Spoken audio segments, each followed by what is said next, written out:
Look, dude, look, I believe that everybody has a gift. Every single human out there listening right now, you have a gift. The thing that you have working against you is you have all these other people now, right? 30 years ago, 20 years ago, we didn't have Instagram. We couldn't watch people and emulate them. We sort of had to learn our own little craft as we went, right? But now we can see what everybody's doing. And our tendency as humans is to emulate the style or the personality or the way that someone speaks or the way they do their content and all these different things. But here's the thing that you don't understand is that by doing this, you are actually keeping yourself from becoming great, because the most that you could ever be when you do these things is a watered down, lesser version of what someone else is doing, all right? And how do you know that your own style and your own way of doing things that you would develop little by little by little if you would just take little risks isn't going to be greater than all of those things that you watch, okay? You cannot be great being a lesser version of what already exists. You can only be great when you execute against your own potential and do your own development. And that means getting up there and looking like a clown. And it means taking little bitty steps forward every single opportunity you get. No one comes out and is just great at business or great at athletics or great at science or great at speaking. It doesn't happen, man. The first speech I ever gave, I remember it, dude. There were 6 people there. All right? And I had a piece of paper, and I'm reading the notes, and I'm shaking. I was freaking the f*** out. There's 6 people. 6! That's where I started, man. So, like, this isn't a gift. It only seems like a gift because I worked so hard and so long to develop it. And you guys have to do the same thing if you want to be great. If you want to be good and you want to be effective and you want to be, not great, you just want to be good, then yeah, dude, take someone else's style. Emulate everything they do. Clearly it might work, but if you want to be great, if you want to be one of the best that's ever lived at what you do, you have to understand that it's about developing our own skills. It's about developing our own styles. It's about developing our own swagger. It's about developing our own selves. And we don't do that when we constantly look at other people and admire them or look at them for an example or steal their shit like it's so popular out there these days. So if you want to be great, guys, you have to put in the work. You have to put in the talent. It's not that everybody doesn't have the potential. Everybody has the potential. It's just they're not developing it because there's too much distraction out that we didn't have 20 years ago. So when I'm coming up, dude, I don't have people to look at. We didn't have the internet. We didn't have social media. We didn't have all these things. We had books. And if I wanted to learn how to speak or learn how to do anything, guess what I had to do? I had to go and do it and in front of everybody. And we've lost that in society. Everybody wants to be a lesser version of something else. And guys, I'm telling you, you can't win long-term doing that.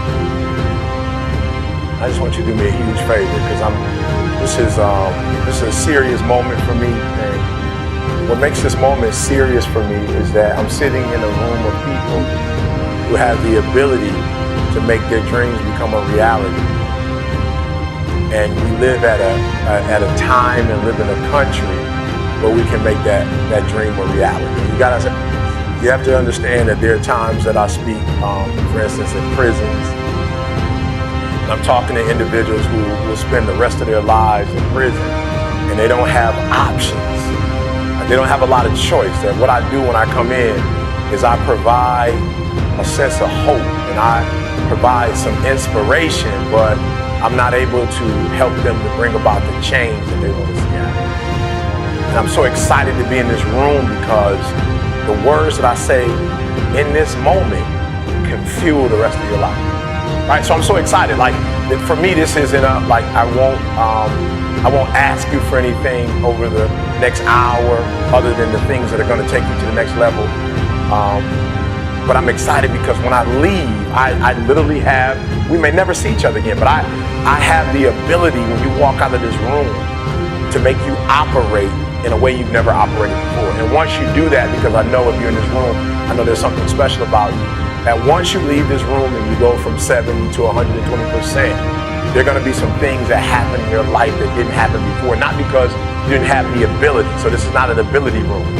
Like we're not talking about ability. We're talking about activating this greatness that's in us. Your abilities are your abilities. I'm not going to be able to today, I'm not going to be able to help you to do anything that you do better. Like I'm not going to be able to give you a gift that you don't have. But what I will be able to do is help you today operate in a way you've never operated. Right? I will help you to operate in a way you've never operated before. I'm going to help you to do some things that you've never done in your life before, and as a result, you're going to be able to go to a whole new level. So we have to start here. We have to start here. Just write down those things, 1 or 2 or 3 things that you have to desperately get done before this year ends. It's desperation. I don't have a choice. I don't have an option. You got to get that done. Got it. Like I just want you. And I'm not talking about stuff that's kind of important. I'm talking about the stuff that has got it. The ball's dropping and you can't keep talking about it.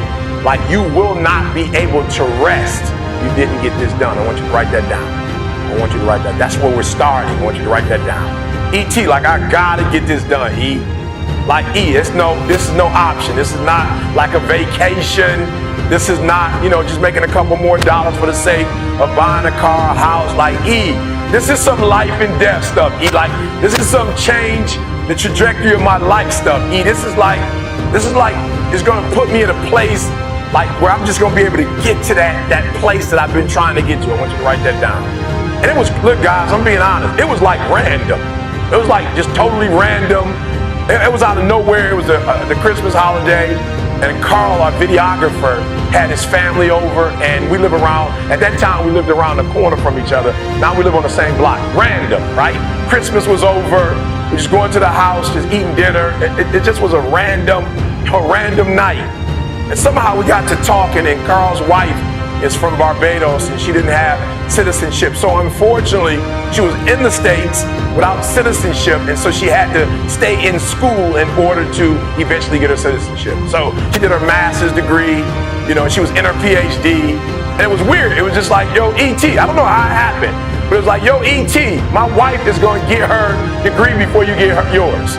Right? I'm an American citizen. Like I had already been in the program for a few years, and she and it was, I don't know, but have you ever heard like when it's your time, like it's that moment. It's like enough is enough.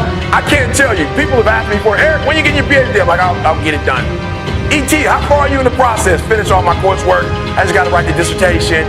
But it was something about that night that was different. It was almost the end of the year. And I remember Carl, listen to me very closely, guys. I'm being real with you. I didn't even have a conversation with Carl. Like, we never even talked about it afterwards. I never said anything to him about it, but I felt this guilt. I felt like this embarrassment. Like, and for real, he wasn't like speaking directly to me. He was just saying, hey, E, I think my wife's probably gonna finish her degree before you finish yours. And I'm talking about like it pierced. Like it pierced, and I just remember like we were talking afterwards, and I didn't hear anything. Like, bro, have you ever been in a conversation and it just shifts and somebody's talking to you and like you can't hear the words that are coming out of their mouth? I didn't hear anything he said. I just kept it like, E, when are you gonna get this done, E? Like, yo, E, are you ever going to finish this? And it's not about a degree, but are you ever going to finish this? Like, are you going to get it done? And I remember excusing myself, like, all right, Carl, hey, great time, man, love you guys, gotta go, gotta get up in the morning. And I'm telling you guys, it's not even a 5-minute walk, and it felt like an hour. All I could think about when I was going home was like, enough is enough. I'm through. But get this done. Okay, just help me out. You're in the room. You ever had that enough is enough moment? Raise your hand for me. You had that enough is enough moment, right? So I need you to be there. Like the next 30, 40 minutes, I need you in that space. That enough is enough. I'm not dumb. Like I can get a PhD. Has nothing to do with that.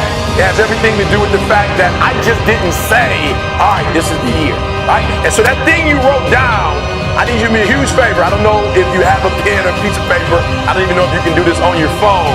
But I want you to kind of put a year next to that for me. Put a year.